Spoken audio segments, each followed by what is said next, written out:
जय जय श्रीराम. दैनिक प्रवचन नामयोगी श्री ब्रह्मचैतन्य महाराज. विषय: भवरोगापासून मुक्ततेचा उपाय, सत्संगती व नामस्मरण.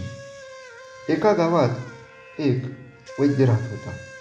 त्या वैद्याला कोणाला काय रोग झाला आहे हे तोंडावरून समजत असे. त्याने एक दिवस एका मनुष्याला आपल्या घरावरून जाताना पाहिले आणि वैद्याने त्या माणसाला सांगितले की तुला एक भारी रोग झाला आहे, पण मी सांगतो ते औषध घे आणि मी सांगेन त्याप्रमाणे पथ्य पाळ, म्हणजे तुझा रोग बरा होईल. वैद्याने सांगितलेले औषध आणि पथ्य त्या मनुष्याने पाळले नसते तर त्यात त्या वैद्याचे काही नुकसान होते का? त्याप्रमाणेच संत लोक जे आपल्याला करायला सांगतात त्यात त्यांना स्वतःला काही मिळवायचे असते का? आपल्याला गुरु सांगत असतात, त्यांचे ऐकल्याने आपलाच फायदा होत असतो. ते आपल्याला भवरोग झाला आहे असे सांगतात आणि त्याकरिता संत संग करा आणि नामात राहा म्हणून सांगत असतात. ते जे सांगतात ते स्वतः अनुभव घेऊनच सांगत असतात. औषध सोपे असले म्हणून त्यात गुण नाही असे म्हणून कसे चालेल? तुकारामांनी आपल्या उपासनेची शपथ घेऊन सांगितली आहे की नामस्मरणासारखे सोपे साधन नाही. तुमचा हल्लीच्या साधूंवर विश्वास नसला तरी समर्थ आणि तुकाराम यांनी सांगितले त्यावर तरी विश्वास ठेवायला काय हरकत आहे? त्यांनी तुमच्या कल्याणाकरिताच ते साधन सांगितले आहे.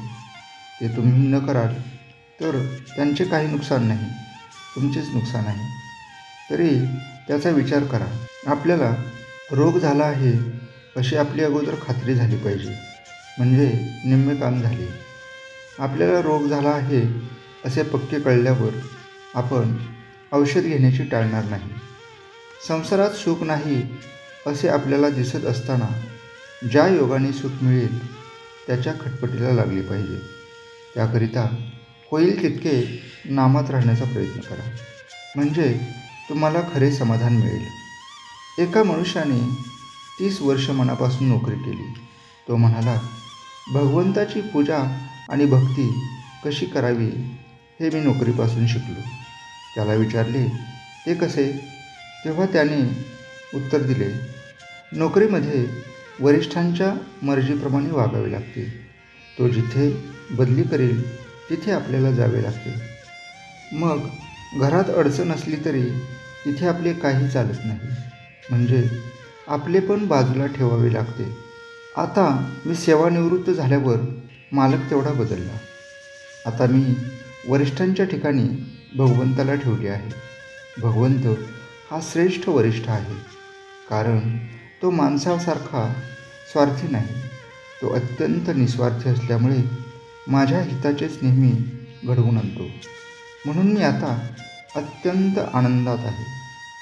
याचप्रमाणे प्रत्येक माणसाने आपल्या प्रपंचापासून परमार्थ करायला शिकले पाहिजे. हेच आपल्या जीविताचे सार आहे. आजचे बोधवचन: अनन्यतेशिवाय भगवंताची प्राप्ती नाही, त्यातच भक्ती जन्म पावते. जय जय श्रीराम.